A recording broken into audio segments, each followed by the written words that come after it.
Shalom Sobat Pemenang, kembali lagi bersama dengan saya Putra Hendra Sonang Sitompul di channel Sobat Pemenang. Di kali ini, hari ini saya akan membahas tentang renungan singkat. Saya akan ambil tema yaitu iman yang berkualitas.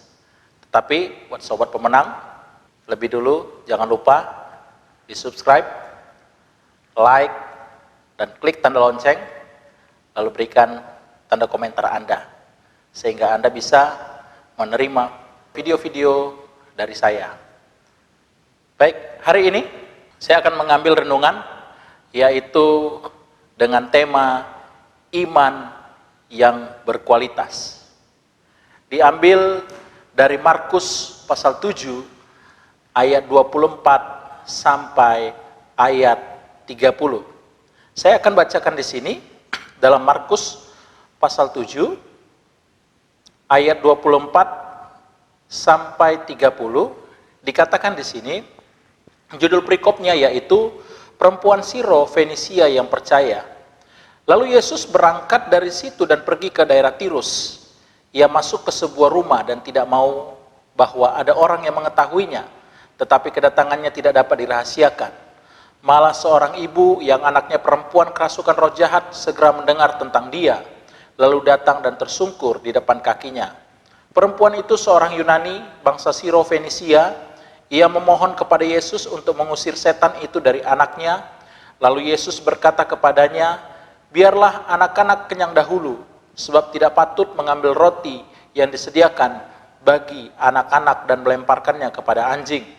Ayat 28 dikatakan, tetapi perempuan itu menjawab, benar Tuhan, tetapi anjing yang di bawah meja juga makan remah-remah yang dijatuhkan anak-anak.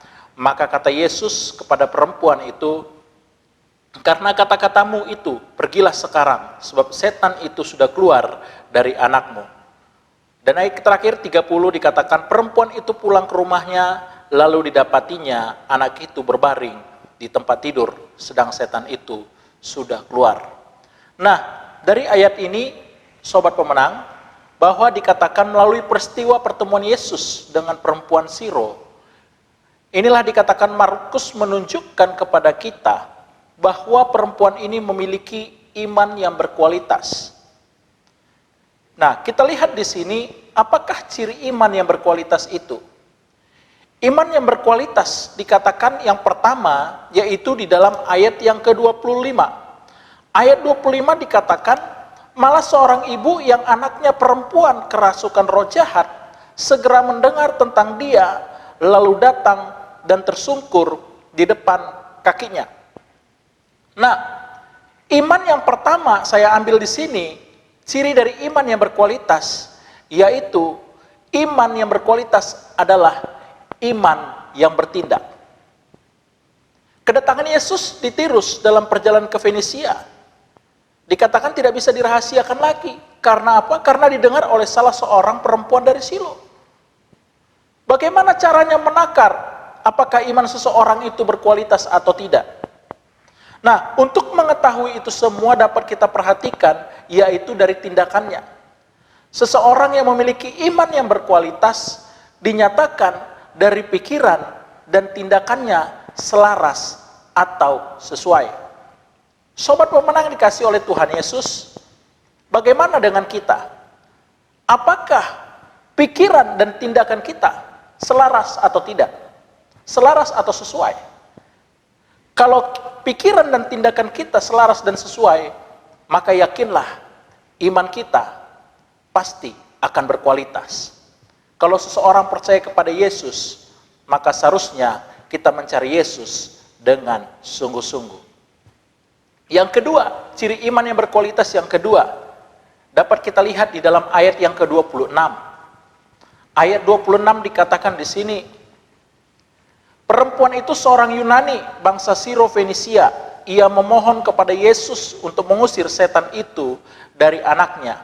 Saya ambil di sini, iman yang berkualitas yang kedua yaitu iman yang bertumbuh melalui persekutuan dengan Allah. Untuk mempunyai iman yang berkualitas, maka perlu yang namanya proses yang harus kita lalui.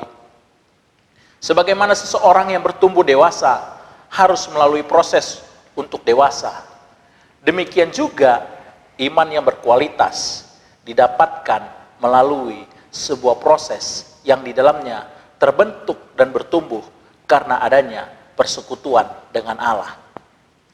Kita lihat keadaan dunia sekarang ini sedang dilanda dengan nama COVID-19. Ketika COVID-19 melanda daripada negara kita, kita mendengar kabar bahwa banyak gereja yang ditutup, sehingga gereja dilakukan di rumah-rumah. Tetapi perlu kita ketahui, buat sobat pemenang, gereja tidak ditutup. Yang ditutup adalah gedungnya. Kamu adalah gereja, maka oleh karena itu, persembahkanlah tubuhmu sebagai persembahan yang hidup, yang berkenan kepadanya, karena itu beribadalah kapanpun dan dimanapun kamu berada. Oleh karena itu, iman yang berkualitas tidak melihat gereja itu tutup atau tidak, karena gereja itu merupakan bangunan. Tetapi iman yang berkualitas bertumbuh melalui persekutuan kita dengan Allah. Oleh karena itu, di COVID-19 yang melanda daripada negara kita ini, yang harus kita perhatikan, tingkatkan iman kita yang berkualitas dengan bertumbuh melalui persekutuan dengan Allah. Bangunlah mezbah di tempat dimanapun kita berada. Yang ketiga, yang terakhir, yang perlu kita ingat, iman yang berkualitas, ciri-ciri iman yang berkualitas yang ketiga, yaitu di dalam ayat yang ke-28 dikatakan, tetapi perempuan itu menjawab, benar Tuhan, tetapi anjing yang di bawah meja juga makan remah-remah yang dijatuhkan anak-anak. Iman yang berkualitas yang ketiga saya ambil di sini, yaitu iman yang berkualitas bertumbuh melalui ujian. Perlu kita ketahui, sobat pemenang, sebuah besi tidak akan mungkin dapat menjadi sebuah parang. Sebuah besi tidak mungkin dapat menjadi sebuah golok, cangkul, dan lain-lainnya. Kalau bukan, besi tersebut tidak ditempa. Demikian juga, iman kita tidak akan mengalami pertumbuhan tanpa adanya tempaan atau ujian terhadap iman kita. Oleh karena itu, sobat pemenang yang dikasih oleh Tuhan Yesus, ingat ketiga hal ini. Iman yang berkualitas, yaitu iman yang bertindak. Yang kedua, bertumbuh melalui persekutuan dengan Tuhan. Yang ketiga, bertumbuh melalui ujian. Bagaimana dengan kita? Apakah kita telah memiliki iman yang berkualitas? Sebagaimana perempuan Siro yang ada?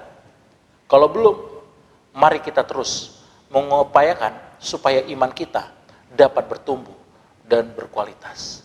Demikian renungan singkat dari saya. Tuhan Yesus memberkati. Shalom.